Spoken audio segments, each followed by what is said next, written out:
Bonjour et merci. Pour le cas Sabaly, bon, je l'ai parlé, mais on n'a pas parlé pour un retour parce que c'est mon petit frère. Donc voilà, et aussi je le souhaite de retrouver tous ses moyens physiques qui lui l'éloignent souvent du terrain. Il travaille dessus, en ce moment il revient bien. Et c'est quelqu'un que je vois qu'il y a une demande sociale pour son retour. On sait l'importance qu'il peut l'importance qu'il peut avoir dans cette sélection. Mais voilà, maintenant, il faut laisser le temps faire. Il est en train de faire une très bonne saison. Aussi, n'oublions pas qu'il est en fin de contrat. Il faut qu'il trouve quelque chose d'ici la fin de saison. Et on lui souhaite bonne chance. Oui, le dernier intervenant, oui, en français.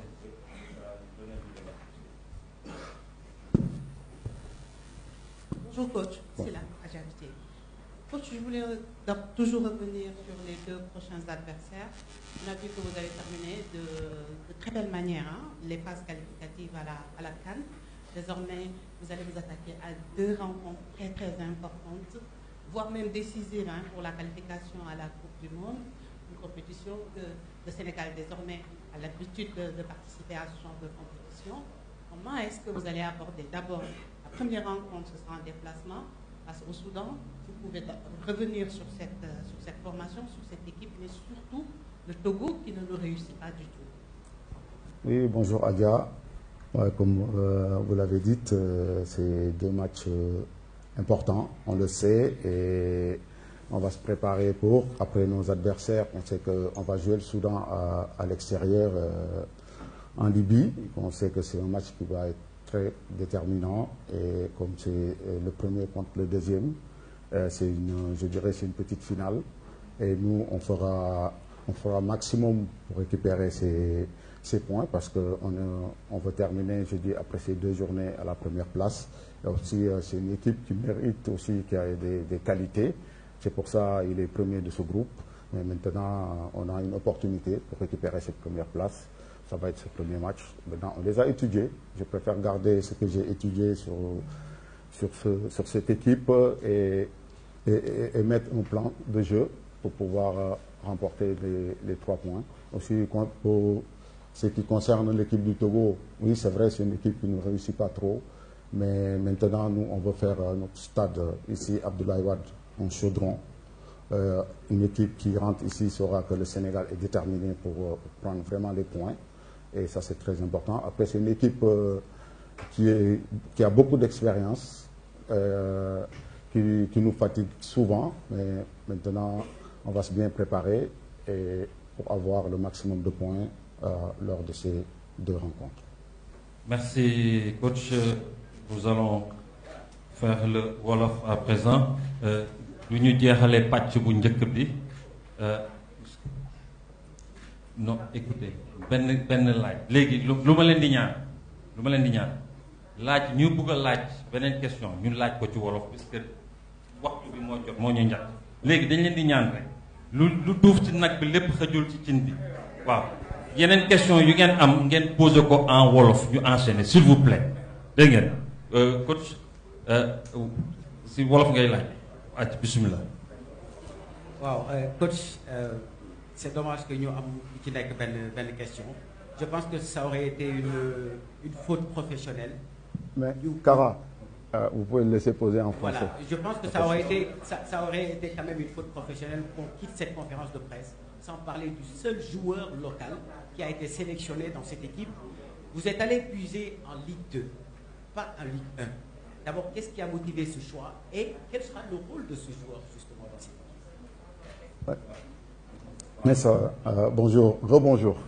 Bon, ce qui a motivé, je pense que c'est un joueur qui a montré de très belles choses, qui est constant, qui montre des choses merveilleuses.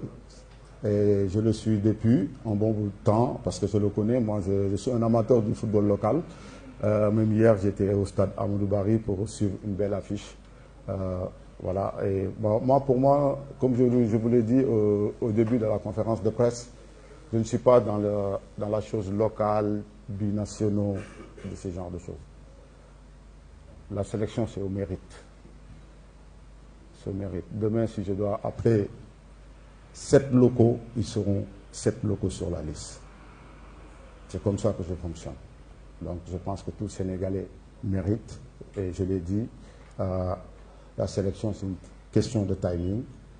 Il y a des bons joueurs chez nous, on le sait, et ils le montrent. Maintenant, on ne peut pas appeler tout le monde. On sait que la porte est ouverte à tout le monde, et c'est aux joueurs de travailler, et la chose va venir.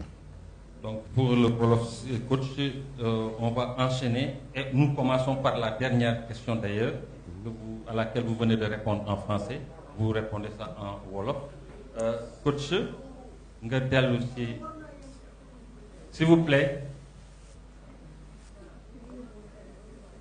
Alors, coach, nga dellu si choix bi nga porté si benn joueur local bi nga xam ne moom nga convoqué.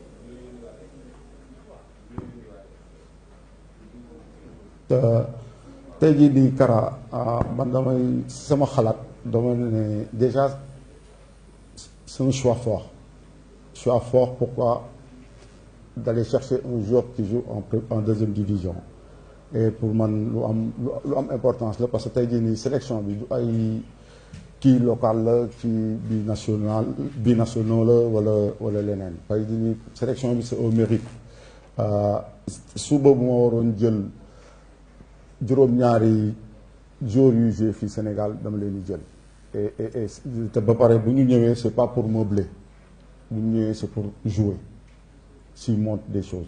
Donc voilà, après comme on dit ci football ku wax choisir wax éliminer. Donc tey jii nii noonu la demee tey moom moo ñëw peut-être beneen yoon ñeneen dinañ fi ñëw après moom tamit na représenter bu baax a baax notre football local durant cette période bi.